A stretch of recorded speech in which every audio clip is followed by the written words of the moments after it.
Hello, everyone, and welcome to the second part of our three-part webinar series, Steel Erection, Engineering and Execution. Our speaker today is Ben Miller, presenting Erection Engineering of Low-Rise Buildings. Today is September 3rd, 2020. My name is Nate Gonner with AISC, and I'll be your moderator for today's presentation. A few quick announcements before we turn things over to our speaker.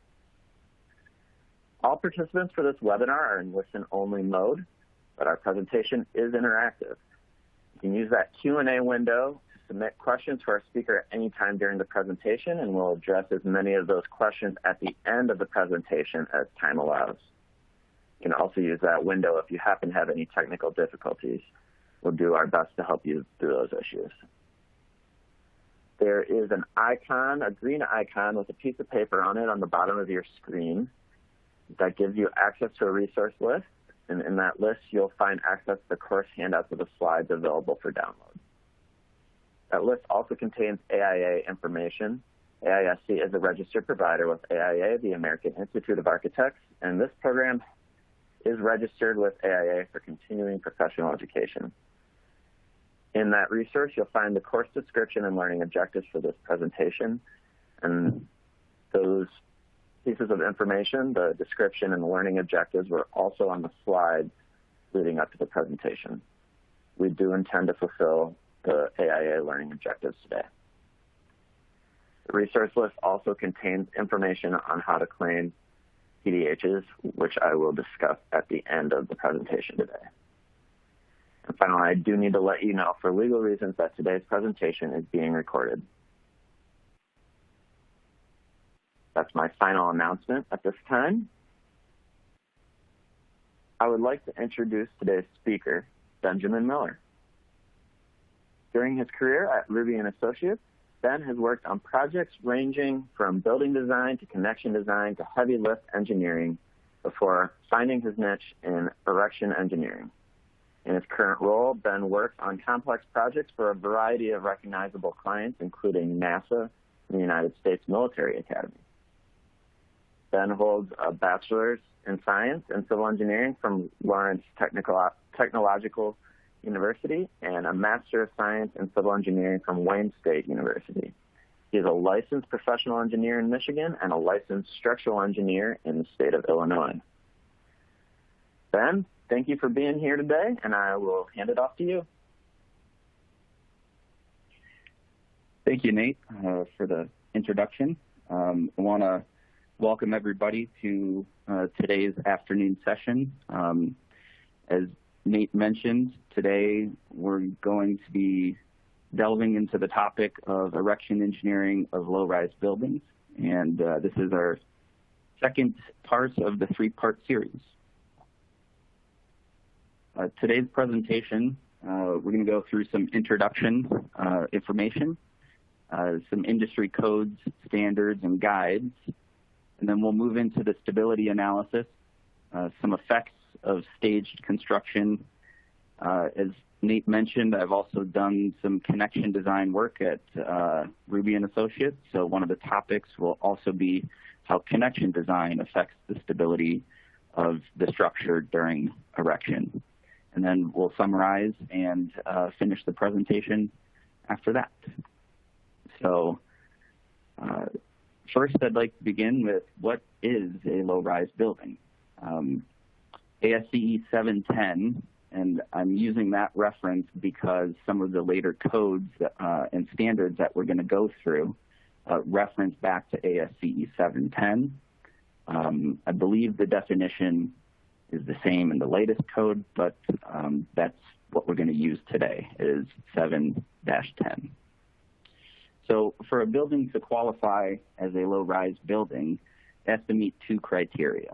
The first is the roof height has to equal 60 feet or less, and the mean roof height cannot exceed the least horizontal dimension. So on the screen here, we have a automotive plant. If anybody's a fan of electric vehicles, you might be following Lucid Motors, and this is their facility in Arizona. In the foreground, the body shop building has a approximate height, mean roof height of 30 feet. And in the background, the paint shop has an approximate mean roof height of 56.5 feet. And I think we can all agree that each of the horizontal dimensions certainly exceeds the roof height. So these two buildings being less than 60 feet and having horizontal dimensions greater than the mean roof height, they both qualify as low-rise buildings. So with that definition, we're going to go into what is erection engineering and who needs it. And so it's pretty straightforward. Erection engineering is designing a system, a temporary system, which maintains stability of the structure during each stage of steel erection. And most directly then, the erector procures the services of the erection engineer, as they're the ones who will be installing the structural steel frame. And so the bigger question, I think, is why is erection engineering needed? The owner's designated representative for design is designing the structure in the final completed condition. And they need to ensure that stability and structural adequacy is maintained only for the final condition. Code of standard practice, which we'll get into a little bit later, indicates that the erector is responsible for the stability of the structure during each phase or sequence of construction. And so incomplete structures may not be stable without temporary measures. Admittedly, the picture on the slide is not a low-rise structure. However, I wanted to use this picture because it shows a very complex building. And as buildings become more complex, each sequence of construction may or may not be stable on its own. And I was not involved with this project, but Ruby and Associates did the erection procedure for this facility. And it was two-part, to maintain stability and to also control deflections and deformations as additional pieces of the structure were erected. And so structures today are in need of erection engineering because they're becoming more complicated. A low-rise building may not be as simple as some of the automotive facilities that I showed earlier in the presentation. So with that, we'll move into what industry codes, standards, and guides are available to us as erection engineers. The industry has very well-defined codes and standards for building design, and IBC 2018 and AISC 360 provide prescriptive measurements and requirements that EORs need to follow in order to design their building. But where in those codes does it provide prescriptive requirements for erection engineering? IBC only says in section 2205.1 that the design, fabrication, and erection needs to be in accordance with AISC 360. If we look in AISC 360, section M 4.2, AISC indicates as erection progresses, the structure shall be secured to support dead load, erection, and other loads anticipated to occur during the period of erection. Temporary bracing shall be provided in accordance with the requirements of Code of Standard Practice. So nothing highly prescriptive yet. It's saying that as the building is erected, you need to maintain stability. I think that's a pretty obvious statement, but how do we maintain stability? Code of Standard Practice provides a little bit of additional information where it says the temporary supports shall secure the bare structural steel frame or any portion thereof against loads that are likely to be encountered, and including those due to wind. So that's building on some of the previous code references that we've seen. IBC, it says erect in accordance with AISC 360. AISC 360 Section M says we need to design a system that braces for loads encountered during erection. But Code of Standard Practice does put emphasis on loading due to wind. That's not the only load that can occur on a building during construction, obviously. There's dead loads of placing slabs on metal deck, personnel load as they're accessing certain parts of the structure as they're erecting. But today I'm going to focus a little bit more on the wind aspect of erection engineering, because I've found that wind is one of the more critical loads on the building during construction.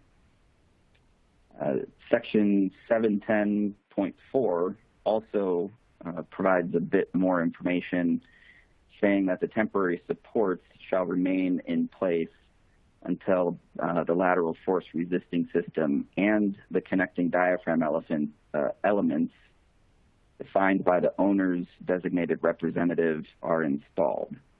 And so Section 710.1, I did not replicate here, but that's where the EOR is required by Code of Standard Practice to define the lateral force resisting system for the structure that they've designed.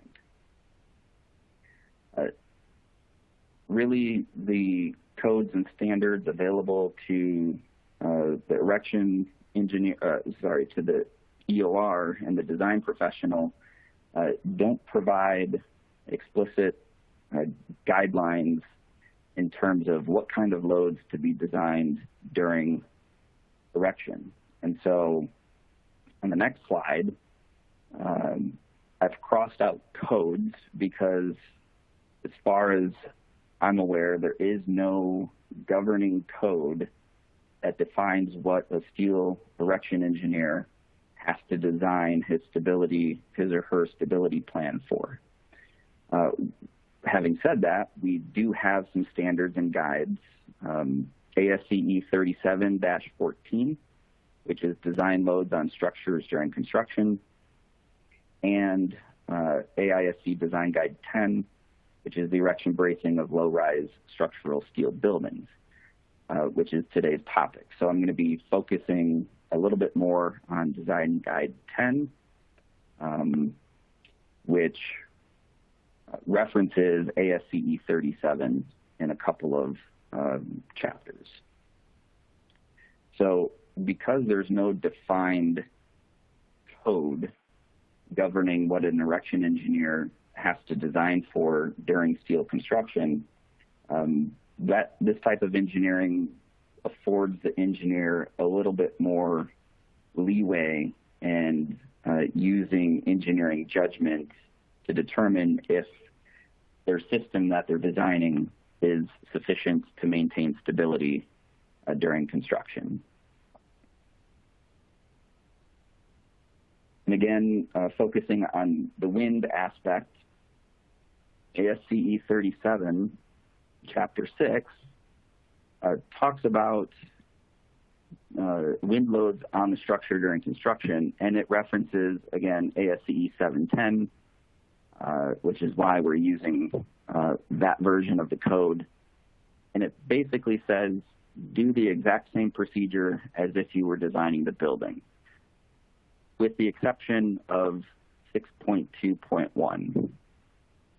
Because the building is erected during a construction period that is much shorter than the design life of the structure, as an erection engineer, we get to use some factors that reduce the design wind speed so that the probability of exceedance during the construction period matches the more or less the same probability of that wind being exceeded during the full 50-year design life of the structure, or whatever the design life of the structure may be. In this example, I'm using 50-year recurrence winds. So for an example, if we have a structure sited in Michigan, the ASCE 710 maps would point us to a 115 mile per hour design wind speed at the strength level. And if the structure were erected in a 6 weeks to 1 year time period, going back to the previous slide from this chart, that means we get to use a factor of 0.8 on that wind speed, which would give us a 92 mile per hour design wind speed for the structure during construction. It's that wind speed that we'll take and apply to the standard velocity pressure equations given in ASCE 7. If we make a few more assumptions for our example, the terrain factor being 1, the directionality factor 0.85, and exposure B, giving a K sub Z of 0.85 at 60 feet, we would be designing the structure for a 15.7 pounds per square foot wind pressure for this structure. Again, there's no specific code telling us how this wind is applied to the structure. And so that's one of the things where there's a little bit more engineering judgment that comes into place. And so, sorry if this slide's a little bit blurry, but ASCE 37 provides some guidance. First, it says the structure shall resist the effects of wind acting on excessive unenclosed components at the very first sentence. But the highlighted portion indicates that for the unenclosed frames and structural elements, the wind loads shall be calculated for each element. So every beam, every column, every hanger that is exposed to wind needs to have a wind force or a design wind pressure associated with it. One thing to mention is ASCE 37 gives the following guidance for shielding of multiple elements, multiple parallel elements in one row. On the first 3 elements, you would apply 100% of the wind loading. And on the 4th and subsequent, you can apply a 15% reduction, so 85% of the wind on every single element after that.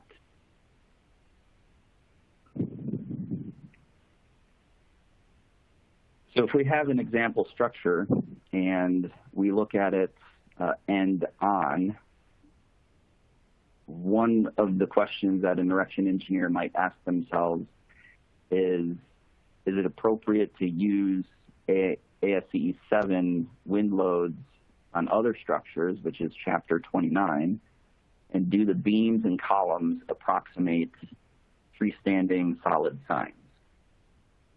I believe this is what AISC Design Guide 10 references, but you could also potentially look at the structure as a whole, which is the bottom picture, and one of the other sections of ASCE 7 is design wind loads on lattice frameworks.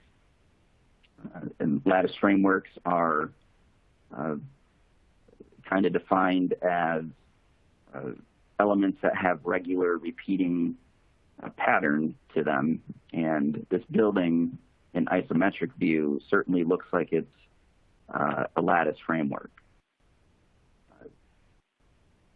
I think that both of these are appropriate design methodologies.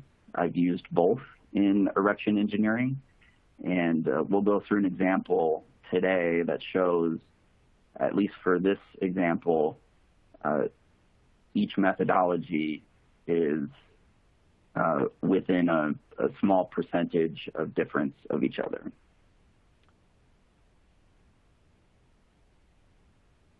So getting into Design Guide 10, here's where it references ASCE 7, Chapter 29, and it's suggesting to use the solid freestanding walls and solid signs as the methodology for determining wind on each element of the structure.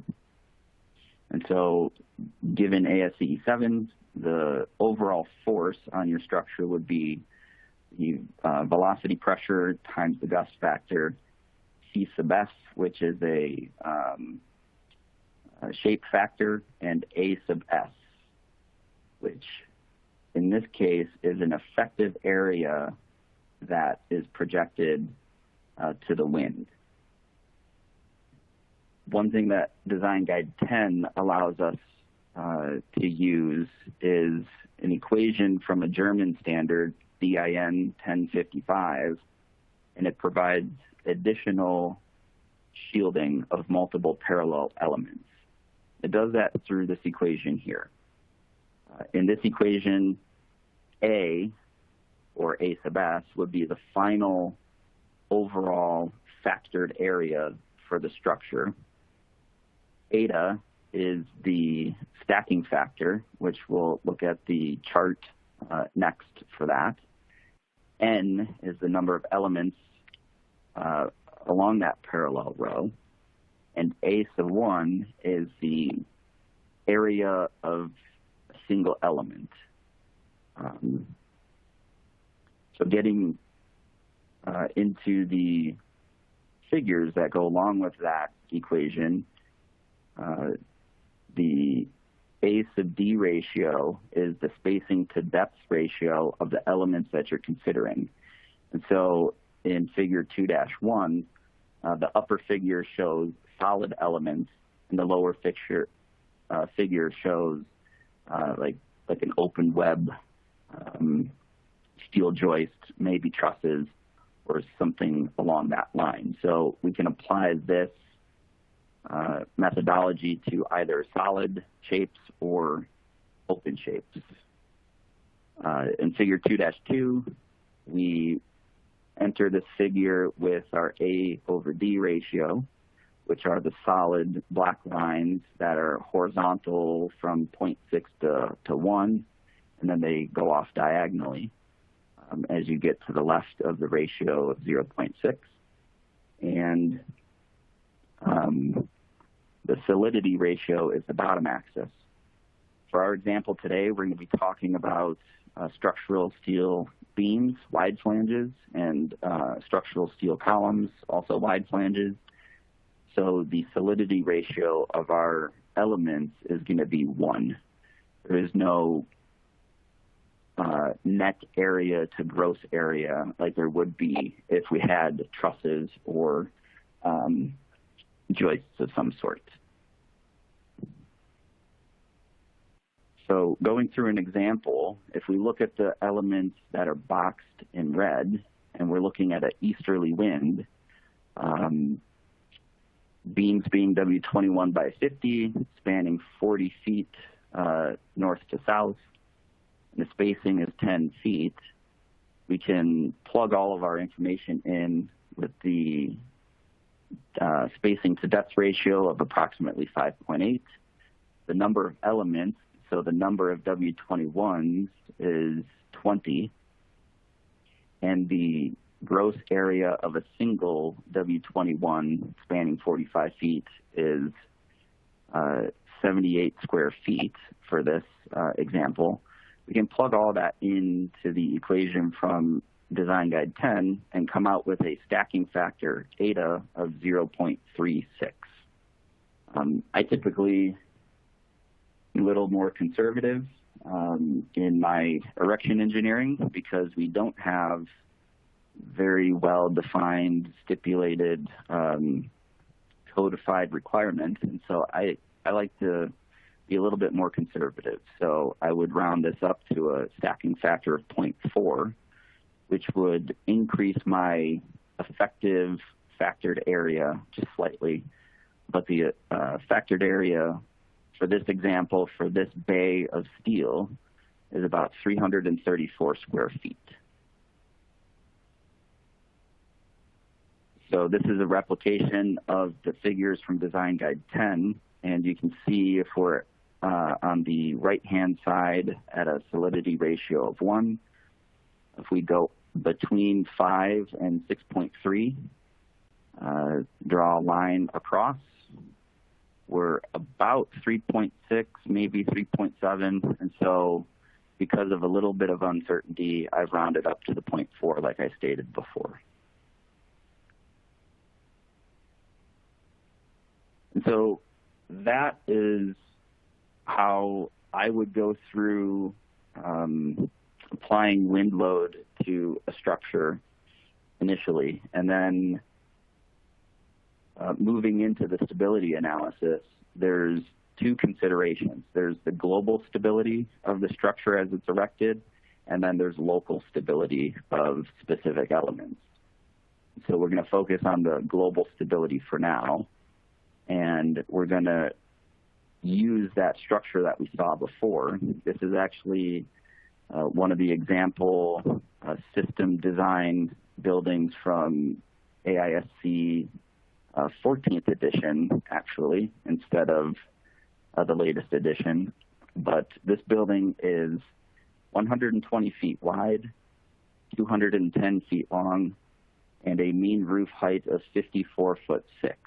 So right off the bat, we check both of the requirements for definition of a low-rise building, and this building meets those definitions. So we can use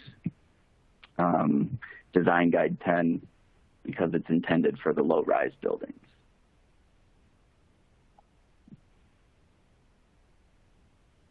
I've made up a sequence blocking diagram here, and I'm assuming for this structure that the erector might erect this starting from bottom left, moving horizontally west to east, and then moving south to north. So basically erecting everything from the left-hand side to the right-hand side, moving back to the next bay of steel from C to D, and then from D to F doing the same thing. And so our EOR followed Code of Standard Practice in this example, and they've defined their lateral force resisting system as consisting of concrete slab on metal deck diaphragms at each floor level that span out to the vertical bracing on grids 1 and 8, and the moment frames at grid A and F. They've clarified that at the roof level, the diaphragm consists of only metal roof deck. There is no concrete at the roof here. However, the vertical lateral force resisting elements are still the same, vertical bracing and moment frames. So if we look at an elevation along grid A, we might find a structure that, or a sequenced analysis that looks like this. So sequence 101 at the bottom left, moving to sequence 102, where the erector is effectively erecting level 2 and 3 and 1 column shaft. And then they would jump back over to sequence 105 and stack level 4 and roof on the previously erected structure. Again, we're looking at grid A, so we have moment frames for the entire lateral force resisting system along this grid. And so as an erection engineer, it's our responsibility to help the erector maintain stability during each phase or sequence of steel erection. And so using some of the guidelines from Design Guide 10 and ASCE 37, really what this boils down to is looking at each sequence of steel erection as its own building.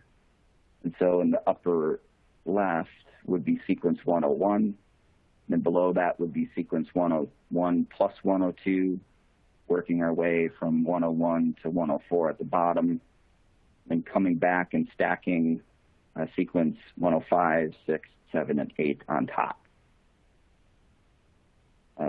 Today, what I'm going to focus on is just looking at sequence 101 and applying some of the information that we learned earlier today to this state of construction. And so in sequence 101, we're going to look again at an easterly wind, so moving from east to west. And this is sequence 101, so it's from grids A to C, and actually 1 to 3, missing those grid lines, but it's from grid 1, 2 to 3. So as the erection engineer, if I were hired to analyze this building, I would ask myself a couple of questions. Is this structure stable without temporary measures? What possible elements of the permanent structure can help provide stability during the steel erection? Recall that we do have moment frames along grid A. And so can we use those to maintain stability during construction? My answer to that is it depends on the connection used. And we'll get into some examples later on of how connection design can affect stability of the structure. Either it provides no stability or it can be used for some partial stability. Another question, does the column anchorage to the foundation have sufficient strength to act as a cantilevered column? So is the anchorage fixed or have enough capacity to act as a fixed condition?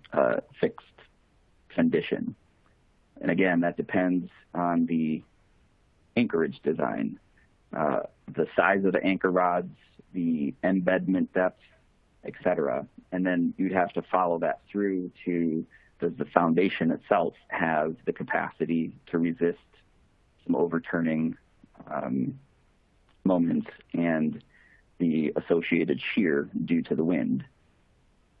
For this example, AISC design, AISC 14th edition, the moment frame beams have a demand of 400 kip feet and a beam capacity of 500 kip feet. And so we're utilizing 80% of the member's strength.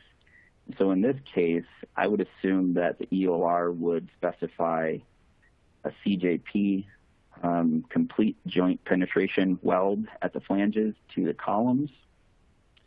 And I'm going to assume because of the vertical bracing and the moment frames, which are pretty extensive, that the engineer of record has assumed pinned bases and has designed the anchorage appropriately to act as a pinned base.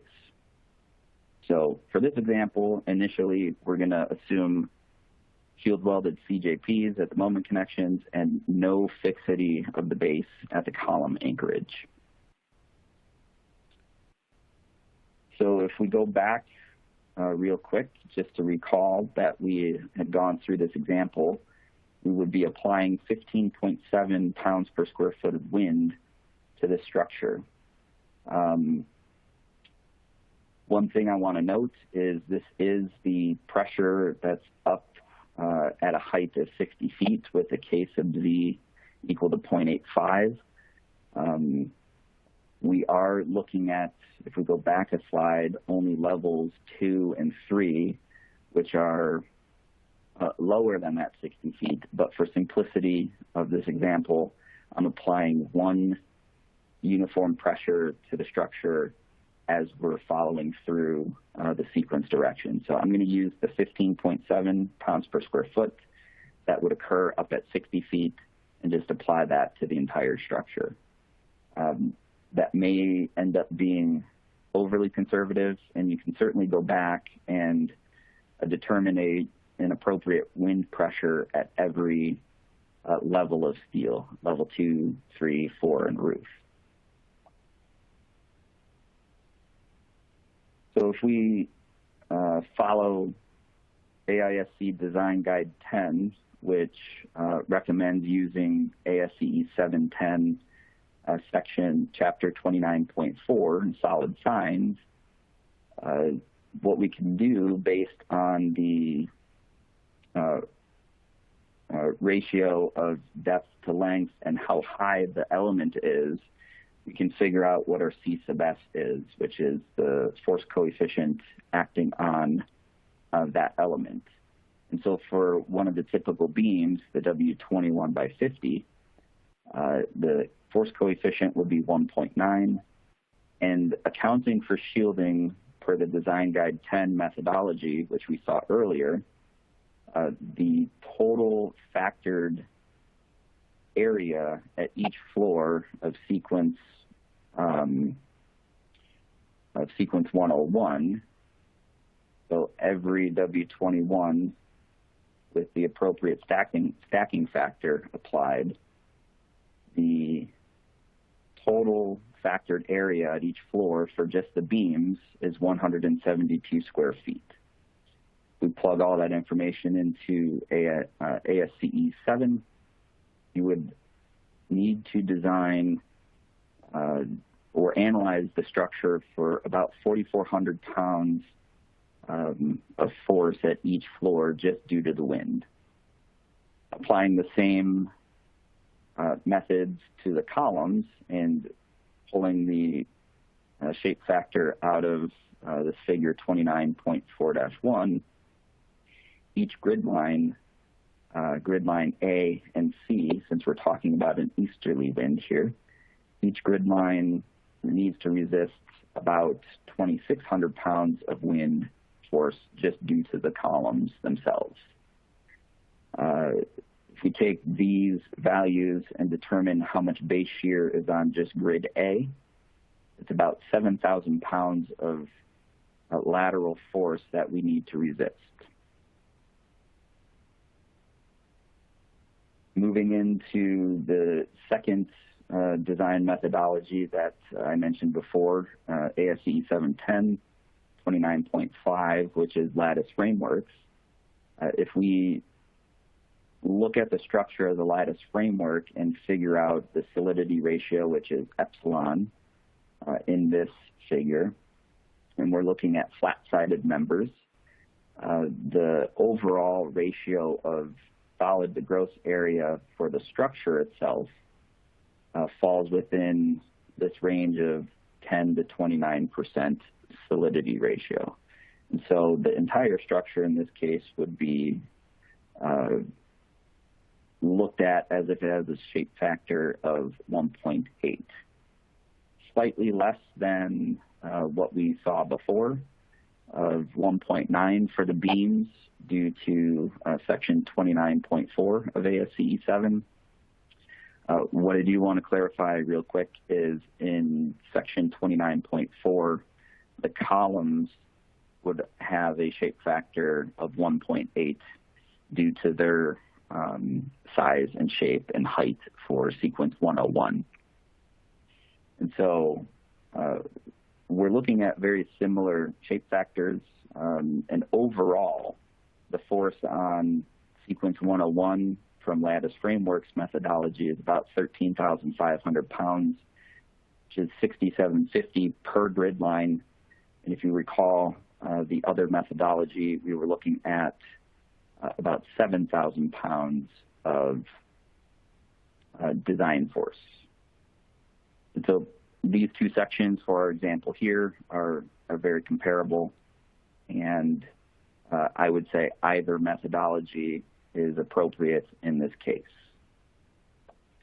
And so we've gone through how to apply some of the wind forces to the structure, but how do we maintain stability of that structure? And on the slide here, I've shown a few different options for temporary bracing. Typically, temporary bracing is a wire rope, a steel wire rope cable brace. And in option A, we have two single-story X braces. Option B is just a single-story X brace below the second floor. And then in option C, we're doing an X brace bypassing the second floor and going to the bottom of the third floor. And so what are some of the benefits or drawbacks of each of these systems? In option A, the cable force resulting from the 7,000 pounds of shear load that we have to resist due to wind, the cable force is maximum about 6,000 pounds. And that would happen in the lower brace as the force is collecting down this temporary vertical brace system.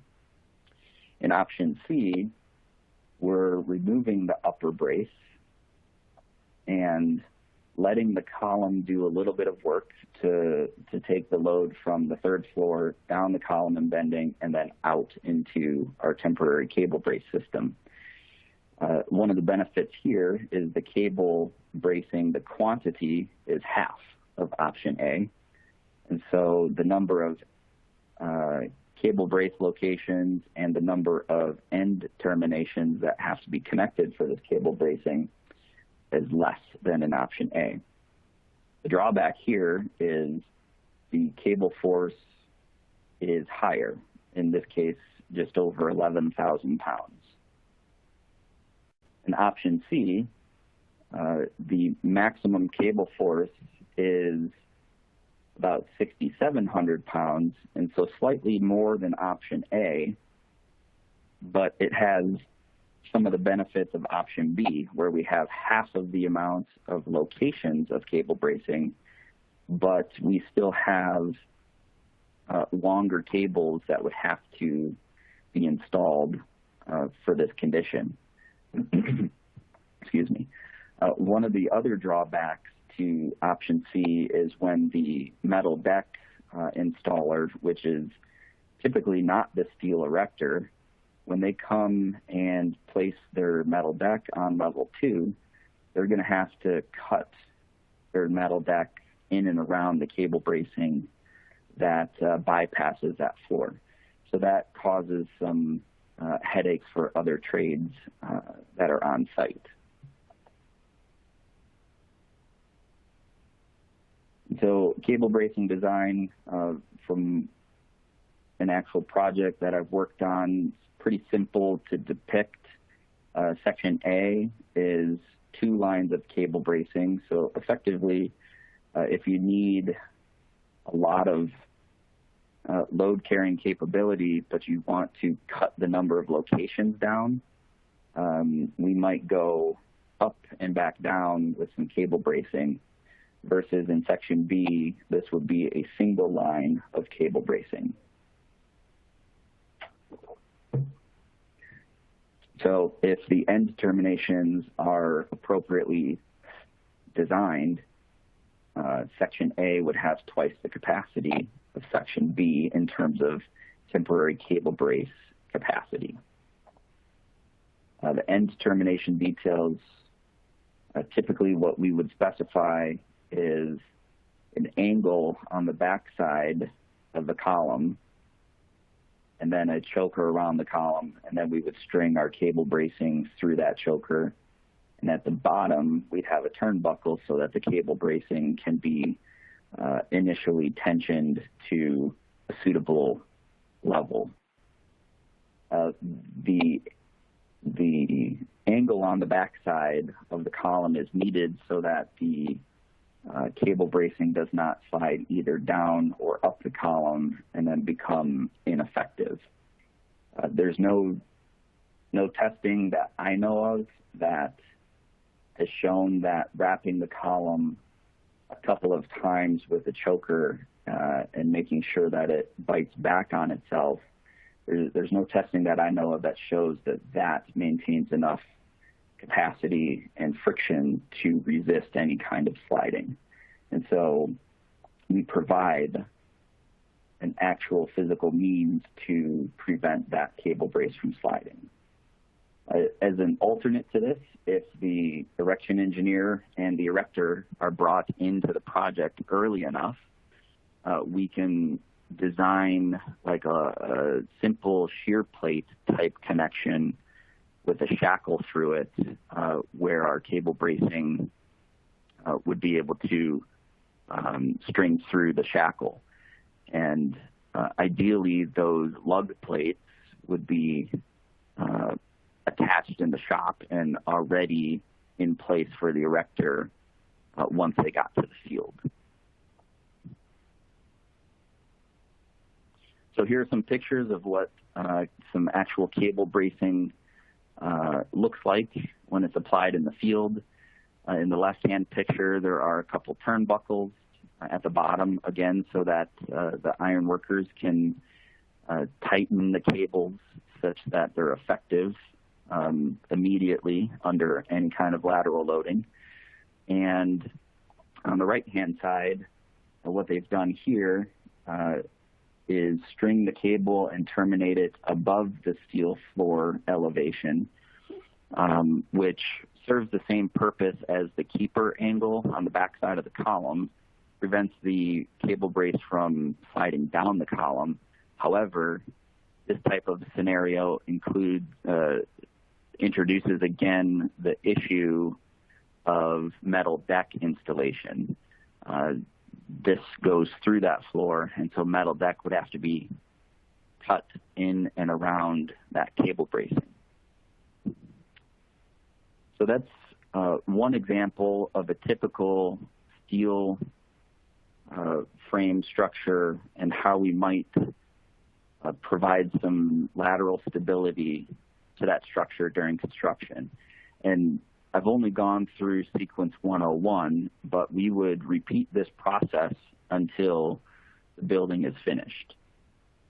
And so we have multiple different models with the wind applied to those models so that we can determine appropriate temporary bracing locations, sizes, and also important to the stability analysis is when can the temporary measures be removed. Again, we look back to the Code of Standard Practice for that guidance. It says that the temporary measures need to be in place until the lateral system supporting those grid lines of steel is installed, including any diaphragm connections to the steel frame. And once those connections are made to the vertical lateral force resisting system, then we have a good load path to be able to resolve forces out and remove temporary cable bracing.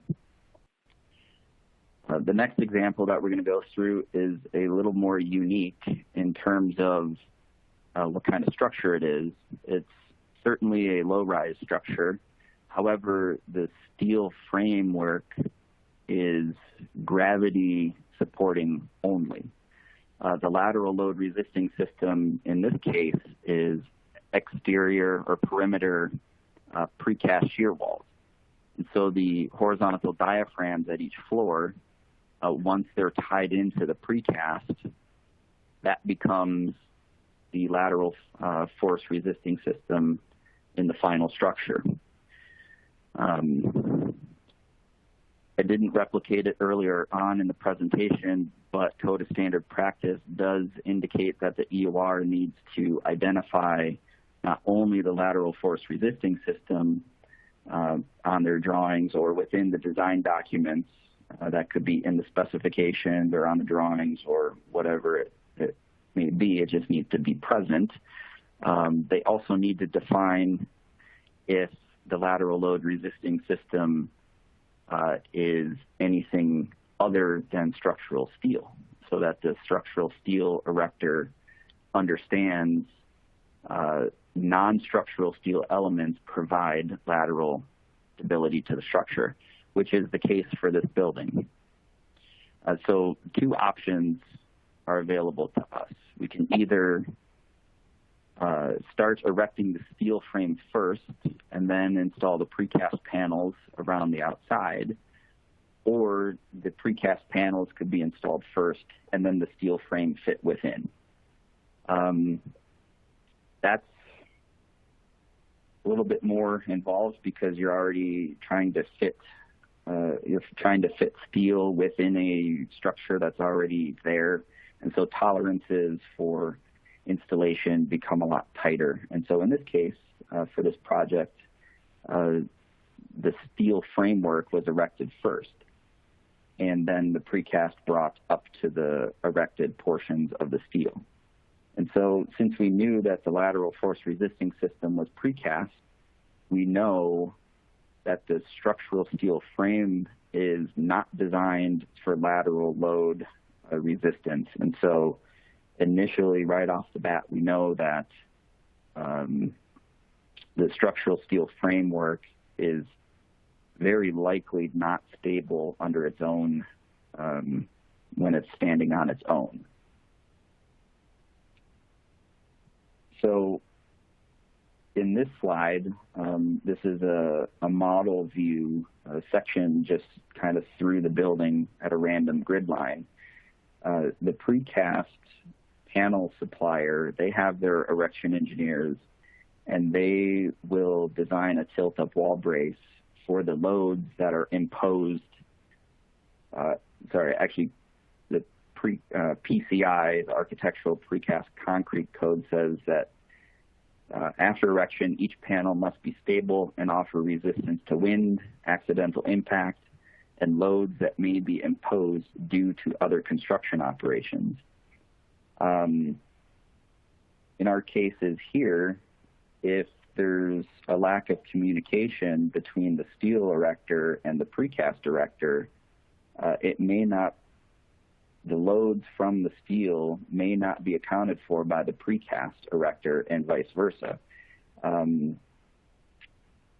Typically, what we would try to do is stabilize the structural steel frame with temporary cable bracing.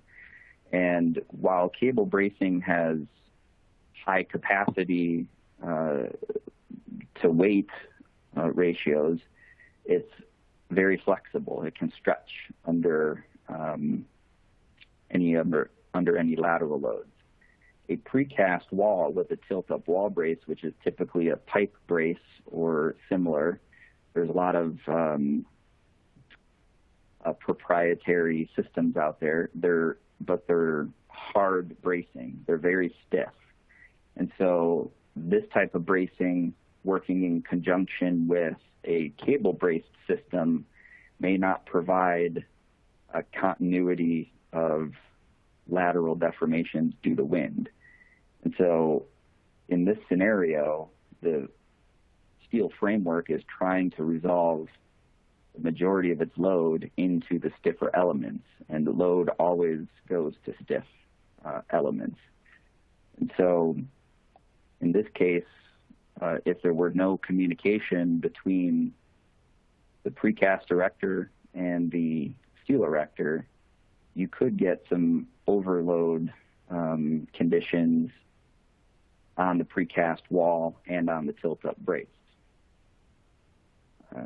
Zooming in on the interface between the steel and the precast wall, you can see that the beam is field welded to a base plate that's embedded into the precast wall. So the steel erector, per OSHA, needs to connect each end of the member with either 2 bolts or an equivalent connection in order to release that element from the crane. And so in this case, the weld would need to be performed prior to releasing this beam, and likely just 2 bolts at the right-hand side where it attaches to the steel column. So right off the bat, that weld that needs to be installed in order to release the beam provides load paths for the steel to shed load into the precast and the tilt-up brace, which in this case is the stiffer element. Once Ruby and Associates was involved with this project, and we did do the erection procedure for the steel portion. We brought this to our client's attention, and it prompted some conversations between us, the general contractor, the precast supplier, and designer, and what was brought out of that conversation is the steel, the precast designer did not include any additional incidental forces from steel leaning onto the precast system during construction. And so there was a requirement that the steel structure not impart a significant amount of load into the precast. And in this case, I think our forces were limited to about 5 kips, 5,000 pounds of load from the steel into the precast. So in order to maintain only 5 kips of load going into the precast, we had to design an actual hard bracing system and not brace the steel framework with the typical cable bracing. In this case, sorry if the slide's a little bit blurry, but the braces here are W14 by 74 wide flange shapes. We have some temporary anchorage connections to the foundations and some temporary gusset connections to the steel framework. That all needs to be installed, and then once the structure is stable and completed, likely all these gusset connections to the steel framework, at least at level 2 and the roof, as we're seeing in the left-hand section, those need to be cut off so that there's no impediments to any kind of mechanical or other utilities that need to run through this space. I think in this case, the anchorages at the foundations, we were able to bury those underneath the slab on grade, so those remained in place. But what I want to point out here is this was a cost to our clients that was not included in the original bid for steel erection. And so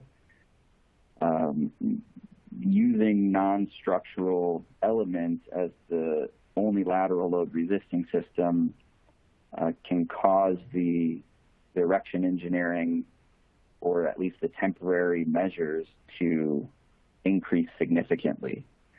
In this case, if there was additional conversation beforehand or at the bidding phase of the project, there might have been some better communication between the steel side and the precast side, and figuring out a system that worked a little bit more efficiently for both parties. So either with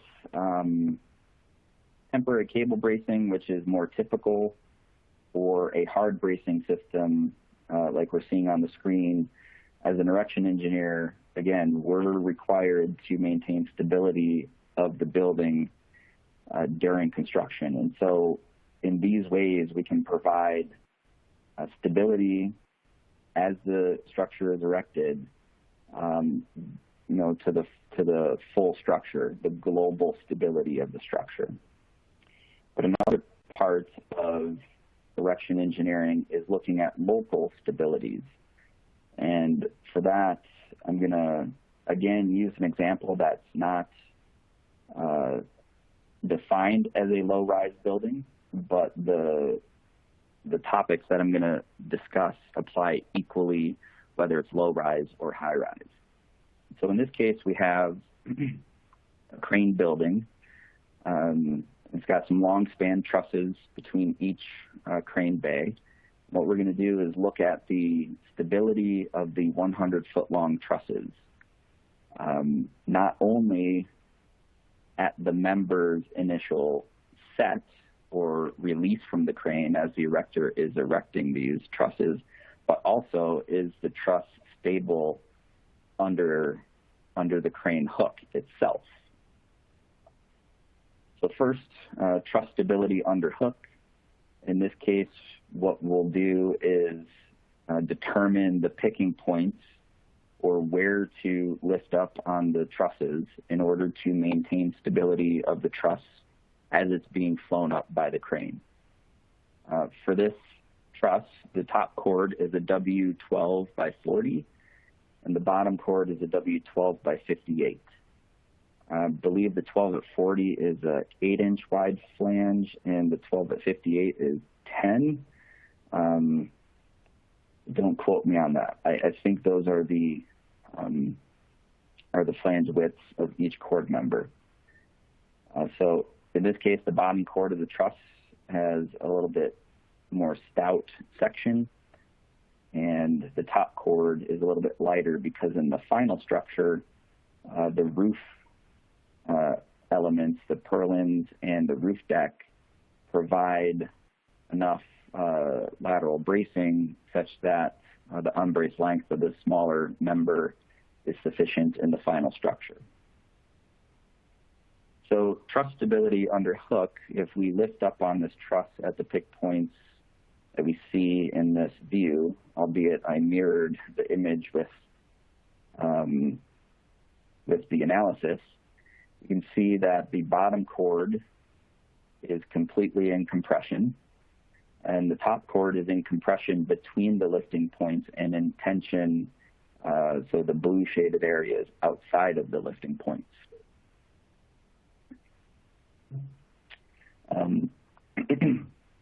The cord unities under its own self-weight only. The top cord for this lifting arrangement is 82%, and the bottom cord is 51%. And in this condition, or in this scenario, we left the unbraced length of the members of the cords as the full length of the truss. I think that's certainly appropriate for the bottom cord. The entire length is in compression, and so the entire length, I believe, would be the unbraced length. For the top cord, we left the entire length as the unbraced length. However, it could be argued that the rigging points, or the points where the crane rigging attaches to the trusses, that may or may not act as a lateral bracing point. And the reason I say that is truss rigging is a tension-only element. And so for the cord to buckle out of plane at that point, feel you'd have to move that cable bracing out of plane as well. And as soon as you pull that out of plane, it's like a swing. It wants to restore itself to its stable position. In this case, using the full length of the top cord, we don't have an overstress scenario, and so even though it may be conservative, that's what we went with here. When you get into very long span, very slender trusses, a lot more refined analysis is needed in order to determine, is the cord truly stable under hook, under its own self-weight. That might be, second order analysis, accounting for initial imperfections or out of plane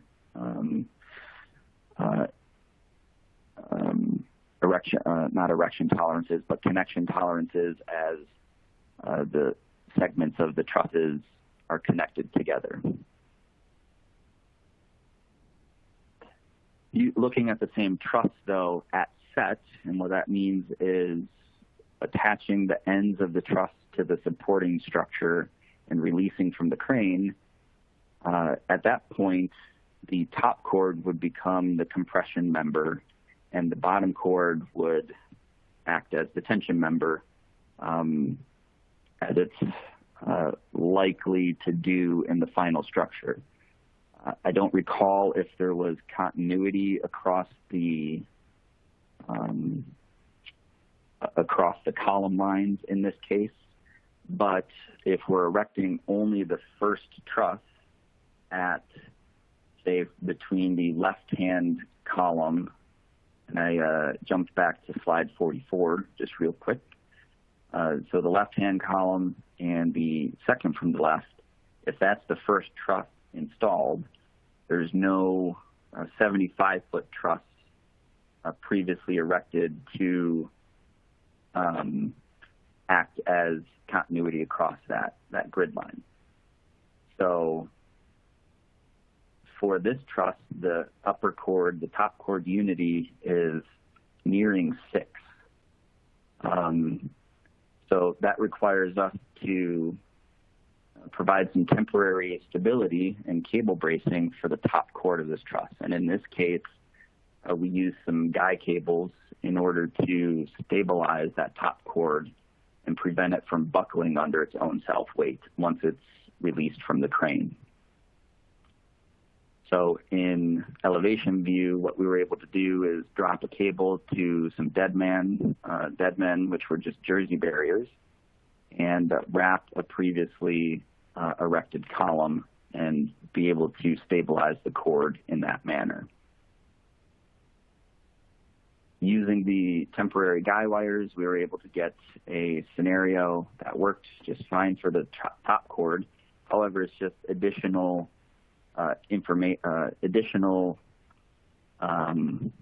provisions that the erector has to provide. So if the top cord were oriented with a web horizontal, or if the top cord were increased in size a little bit, we'd be able to erect this truss without any temporary measures. And so as a rule of thumb, what I've found from some senior engineers at my company and my experience, if your slenderness ratio L over B is less than 80, then it's likely that the cord is okay under its own self-weight for stability. And then as you move up into more and more slender, you either need to look at the cord closer and do some design checks, or if it's over 100, secondary bracing is very likely.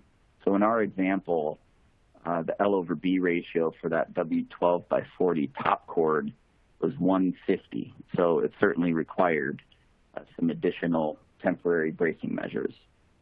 So as an EOR, what you can do is look at your cord sizes under self-weight alone. If they meet these rules of thumb, it usually is a pretty good indicator for the erector whether they'd be able to set the truss under its own self-weight or not. So with that, I'm going to move into some effects of staged construction. And the first example is a project that I worked on. Again, maybe not exactly a low-rise structure, but the Nippert Stadium expansion at Ohio University, I believe it is. The entire structure is battered or slanted away from the grid lines. It's not plumb or vertical. And so in the initial review of stability, we were looking at the column splices, which were bolted column splices, as providing stability for the structure.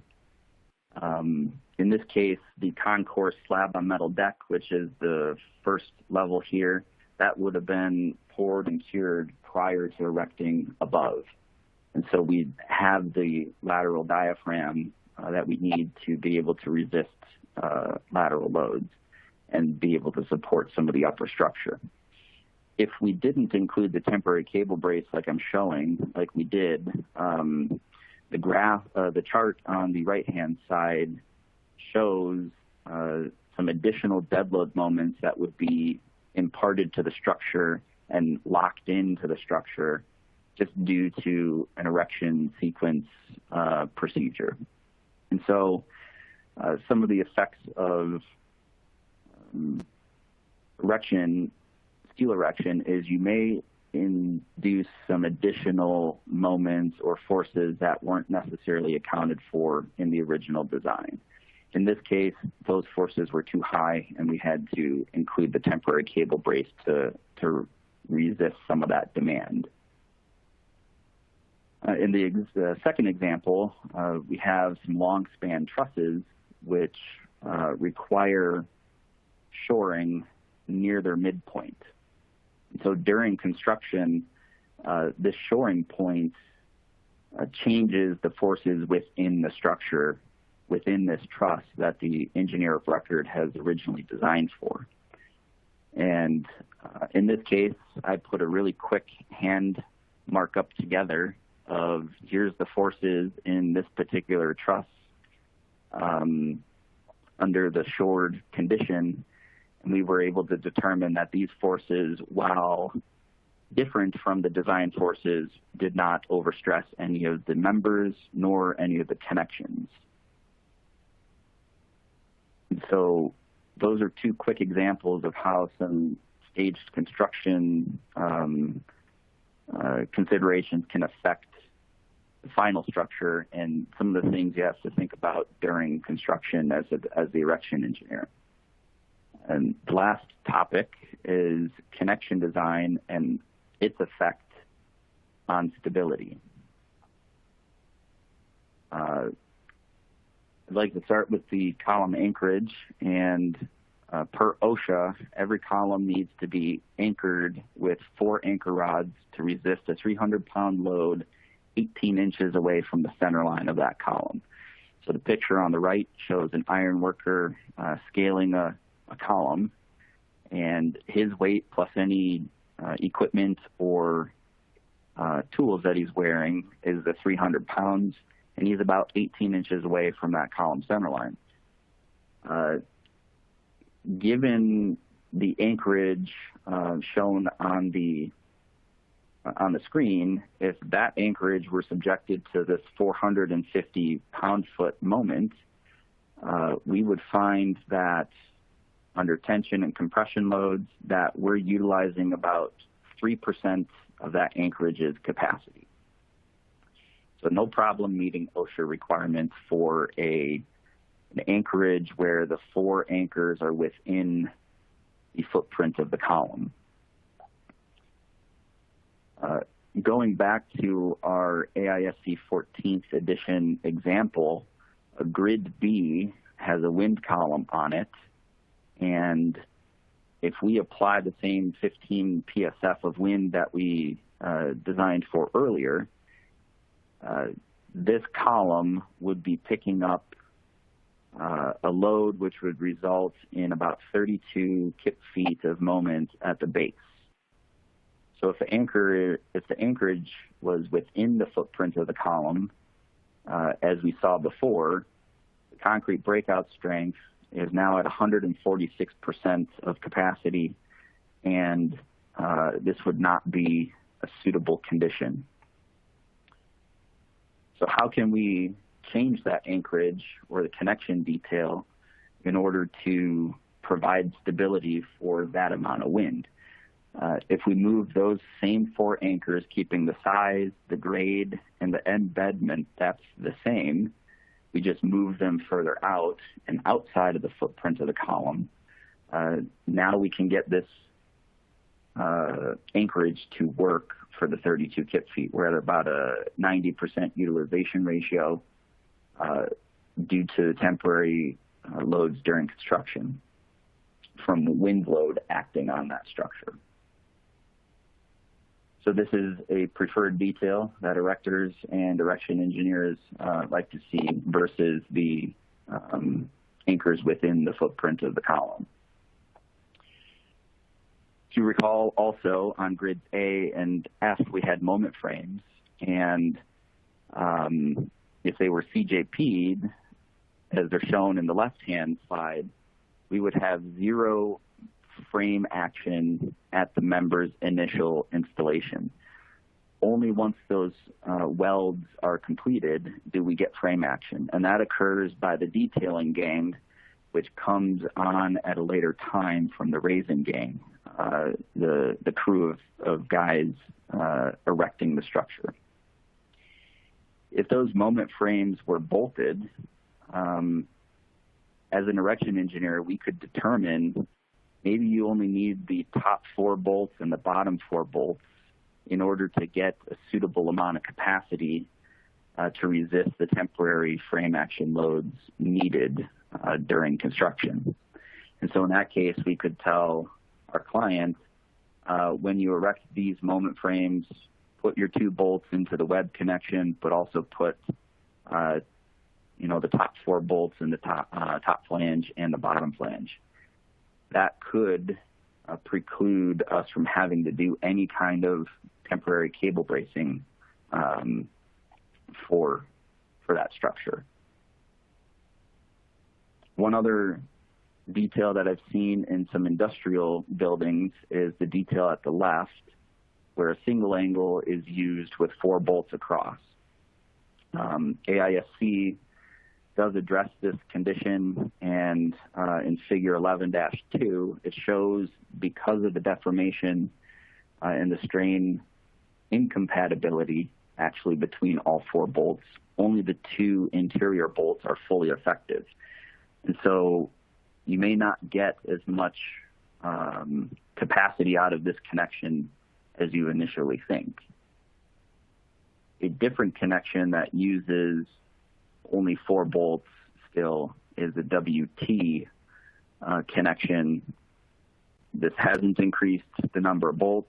It might increase the weight a little bit of the structure, but that's pretty nominal in the grand scheme of things.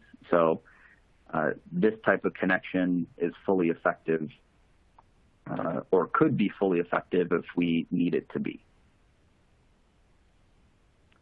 And then lastly, HSS vertical bracing, if it's a welded detail, like it typically is, where it's welded to the gusset and knifed through the HSS on center line, the erection bolt, which is usually just a grade 36 threaded rod, or if it's small enough, if the tube is small enough, a grade 307 bolt, if you can get a long enough one. The load path for any kind of design loads during construction would be from the HSS out to the sidewall, and then loading that erection bolt basically as a cantilevered element on either side of the gusset plate. For this setup, which is I think it's an HSS 8x8 brace, the maximum allowable load onto the 3/4 inch erection bolt is only 750 pounds on that brace, which is not nearly suitable enough for reliance during construction for wind loading. An alternate detail would be a bolted plate through the HSS onto the gusset, and in this case we could tell the erector maybe they need the 4 corner bolts worth of capacity to provide stability during construction. And again, in this way we're precluding temporary measures. So that ends my presentation. And so we've gone through some of the industry codes and standards that are available, and really just the standards and guidelines. And we've gone through some stability analysis globally and locally. And connection design also plays an important role. So as an erector, you may be able to influence some of the connection design and ask for certain details if brought in early enough. Or if you're an EOR listening, it's worth putting some standard details on a design drawing that might be bolted versus welded options to provide some flexibility to the erector. We're in this project all together, and so if we can erect the building quicker, and get the owner their structure sooner. We've all done our part to provide the most efficient structure to the owner, to our clients, and also do it in a safe manner. So with that, I'm going to turn it back over to Nate, and I think he's going to get into a couple polling questions here. All right. Thank you very much, Ben, for that great presentation. We are going to start things off here in the Q&A portion with some poll questions posed to the audience. So let's go to that first poll question. And the audience should be seeing this first poll question up on the screen. It's true or false statement. True or false? The Code of Standard Practice requires the erection engineer to use ASCE 37 for analysis. Is that true or false?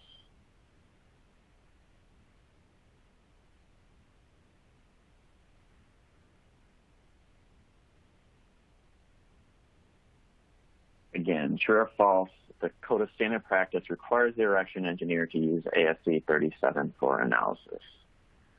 Go ahead and get your answers in. Let's go to the results. All right, Ben, it looks like we have some interesting results here. 70% of the audience thought that was false, and 30% thought it was true. What were we looking for on this one? I would agree that this statement is false. The Code of Standard Practice does not reference ASCE 37. IBC doesn't reference it either. So it's not a codified standard that an erection engineer must use during their analysis for erection stability. All right, let's go to the next one. Majority got it correct. All right, great. So here's the second poll question. Stability bracing must remain in place until which of the following here? A, the lateral force resisting system and diaphragm elements supporting that portion of the structure are installed. B, until the erector wants to remove it. C, until 50% of the structure has been erected. Or D, until the building is completely erected.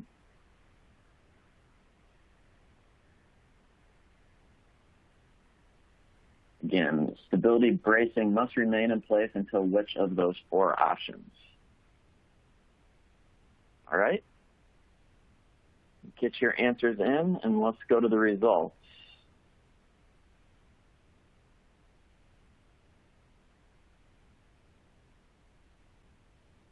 Okay, Ben, it looks like an overwhelming response on this one. About 97% of the audience thought that this answer is A, until the lateral force resisting system and diaphragm elements supporting that portion of the structure are installed. Do you agree? I would agree with that. As a slight side note, depending on the structure, that may coincide with when the building is completely erected, depending on what the building is. So slightly tricky on the wording, but A is exactly what Code of Standard Practice indicates. All right. So let's go ahead and get to some of those questions. We have quite a few that have come in from the audience. Let's see how many we can get to here. And so let's go back to slide 15, and here is where you're talking about the Code of Standard Practice, talking about that lateral force resisting system being indicated. And the question is, where do you find that the lateral load resisting system typically is spelled out in the documents? And is it sufficient that just that lateral load or force resisting system is just apparent in the drawings, or does it need to be spelled out? Typically, when I see it spelled out per code of standard practice, it can be a paragraph in the project manual or the project specification, usually in the steel section of the project specification. I think code of standard practice is trying to avoid, and I'm glad they used the word apparent. I think code of standard practice is trying to avoid having any uncertainty in what that lateral force resisting system is. In my opinion, showing a moment connection symbol and braced frame lines or symbols on drawings only defines a portion of the lateral force resisting system. Is the slab on metal deck a key part of the lateral force resisting system? Usually it is, and that's often part of the equation that's not defined. That might be apparent, but it really should be defined per code of standard practice. All right. Let's go to slide 17. And it's a question about this construction period per ASCE 37. Mm-hmm. So for this construction period factor in ASCE 37, would you agree that the construction period length can be interpreted to mean only the amount of time that the building isn't sheeted? There could be extensive internal construction after the external sheeting is finished, and that shouldn't affect the factor.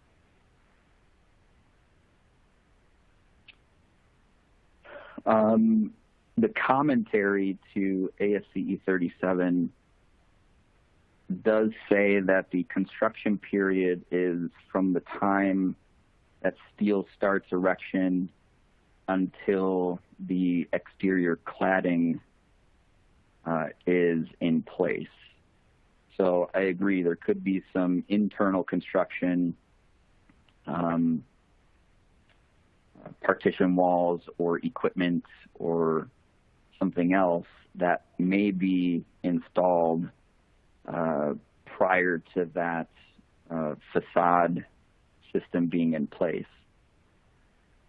That's a question that I think every erection engineer needs to have with their client, because code of standard practice says that the erector is only responsible for the stability of the structural steel frame and does not have to consider loads induced by other trades. So is metal ductwork, from the mechanical side, while that might pick up some wind load, is that something that we as the structural steel frame erection engineer need to account for? So open communication on what needs to be included and what can be excluded is critical to getting the scope of work correct. All right. Moving forward, this question was asked on slide 35. And I think looking at these diagrams caused the question asker maybe to think about this. But the question is how close must parallel elements be to consider shielding effects? Good question. I'm going to go back instead of this slide. I'm going to go back to the slide from the figures in Design Guide 10. And so using that German standard, the DIN 1055, my answer is it depends. If you fall outside of this chart, I would argue that there's no shielding. And in fact, the stacking factor all of these truncate at the very top of the figure at 1. So if elements don't fall within this figure, if they're outside of these lines, then I would say they're spaced too far apart to include any substantial shielding effects. I don't think that precludes the erection engineer from doing further analysis. I've never done a wind tunnel test analysis during erection. That's pretty expensive, but I don't see anything in the standards and guides that we've talked about that would preclude you from doing that if you don't fall within these parameters.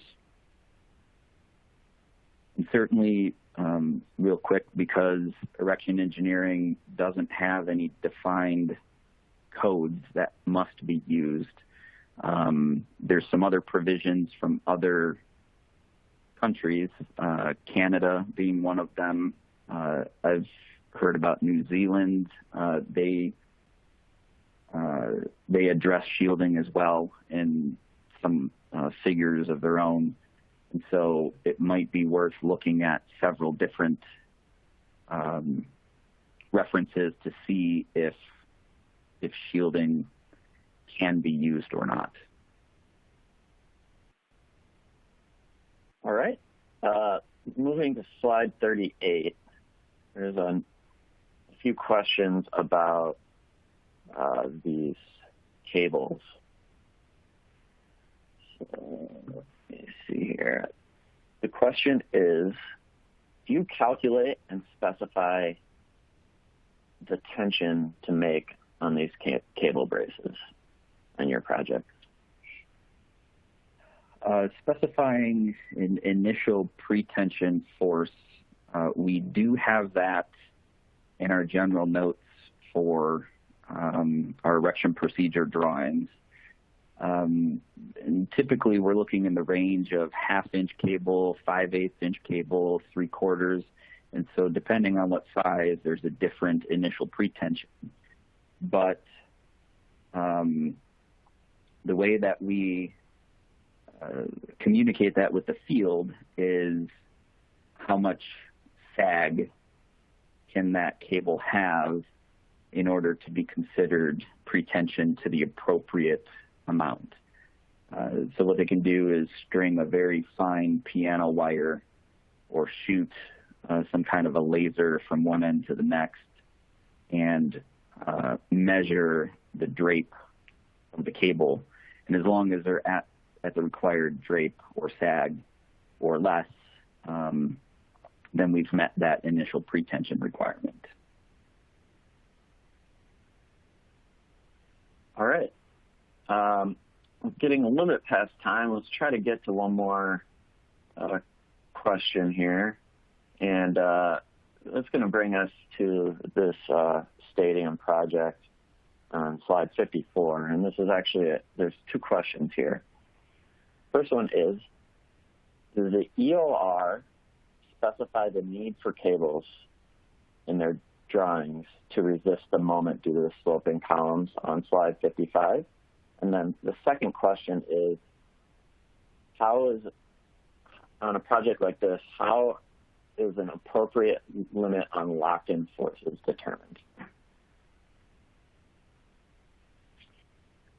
So for this project, no, the engineer of record, and for every project, they don't specify where you need cable bracing unless there's some very specific sequence of construction that must be used in order to maintain the final behavior that the EOR wants. And that is also listed in Code of Standard Practice. So unless there's very specific procedures, the EOR is not going to define where the cable bracing is. So for this stadium project, Ruby and Associates, as the erection engineer, determined where we needed those and how often we needed those, when they can be removed as well. To address the second portion of the question, in this case, for this project, we determined without the cable bracing, here's the amount of internal forces to the connections and the members that would be induced just because of the self-weight of the structure. And we actually went a little bit beyond that. We didn't do just the steel frame self-weight. We also did metal deck self-weight, the slab on metal deck self-weight, so that we can get the full staged picture as other elements were installed. And so what we can do is we can report that to the EOR, and they know how much reserve capacity they have in their members. And so it's really, I think, up to the EOR to say, yes, this amount of additional force is acceptable, or no, we need to provide some other measures to ensure that we minimize that as much as possible. So in this case, we as the erection engineer did not determine is 10% additional locked-in forces okay, or is 20%, is 5%. It was the EOR dictating you can't exceed this amount. I don't recall what that amount was, but it's the EOR's decision. All right. Well, thank you, Ben, for those answers, and thank you to the audience for some great questions and discussion there.